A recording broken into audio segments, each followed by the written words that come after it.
10 minutes வெளியில வாரம் எந்த மெட்ட ஒரு ஒரு எம்பிபி எனக்கு வந்து ஒரு வெள்ளக்கார எம்பி போனை காட்டுறார். Did you see the email எனக்கு ஒன்றும் தெரியல. நான் ஸ்பீச் முடிச்சுட்டு வாரம் பார்த்தா ஸ்ரீலங்கன் ட்ரோனோ கான்சுலேட் ஜெனரலோ யாரோ இமெயில் அனுப்பியிருக்கணும் இந்த voting ப்ராசஸ் எல்லாத்தையும் நிப்பாட்டுறோம். அப்போ அந்த இமெயில் பிரீமியர்லேருந்து மினிஸ்டர் எல்லாருக்கும் போயிருக்குது. ஸோ அதையும் தாண்டி ஏண்டா மக்கள்கிட்ட அந்த எழுச்சி வெளியோருண்ட சோசியல் மீடியா கேம்பெயின் எல்லாம் வந்து ஏகமானதா ஒரு ஒன்டாரியோ சட்டமன்றத்தில் நிறைவேற்றப்படுது. அதுக்கு பிறகு சட்டமா ஆகையில் என்ன லெப்டினன்ட் கவர்னர் சைன் பண்ணணும்.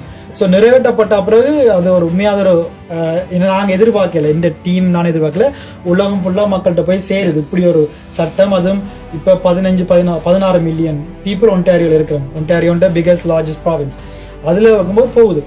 அப்போ எங்களுக்கு இன்னும் இந்த பேப்பரில் சைன் வாங்கல. ஒரு 1 வீக் இருக்குது லெப்டினன்ட் கவர்னர் சைன் பண்ணணும். அதுக்கிடையில திரும்ப ஒரு பிரச்சாரம் உங்களுக்கு எதிராக வருது, அதில் சைன் பண்ணக்கூடாதுன்ட்டு. அதுவும் ஸ்ரீலங்கன் கவர்மெண்ட்ஸால ஒரு பெரிய ஒரு பிரச்சாரம். லெப்டினன்ட் கவர்னருக்கு ப்ரெஷர் போது சைன் பண்ணா இது கூடாது, இங்கே இருக்கிற மக்களுக்கெல்லாம் கூடாதுன்னு சொல்லி அதையும் தாண்டி 4 கட்சியும் எழும்பி நின்று சப்போர்ட் பண்ண பிறகு வேறு என்ன ஒரு டெமோக்ராட்டிக் கண்ட்ரிலன்னு சொன்ன பிறகு சைன் பண்ணித்தான் அது சட்டமாக வந்தது. ஸோ அது ஒரு பெரிய ஒரு பயணம். அதில் தமிழ் மக்களுக்கு தான் உண்மையாக எங்களோட பாட்காஸ்ட் மூலமாக நான் நன்றி சொல்கிறேன்னா தமிழ் மக்கள் தான் நன்றி சொல்லணும்டா.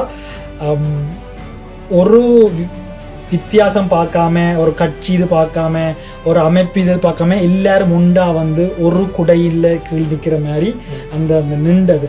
அதான் சரியான ஒரு பாதையில் ஒரு ப்ரொஜெக்டை ஒரு ஆள் எடுக்கும்போது அது யாராக இருந்தாலும் தமிழ் மக்கள் நிற்பினம்.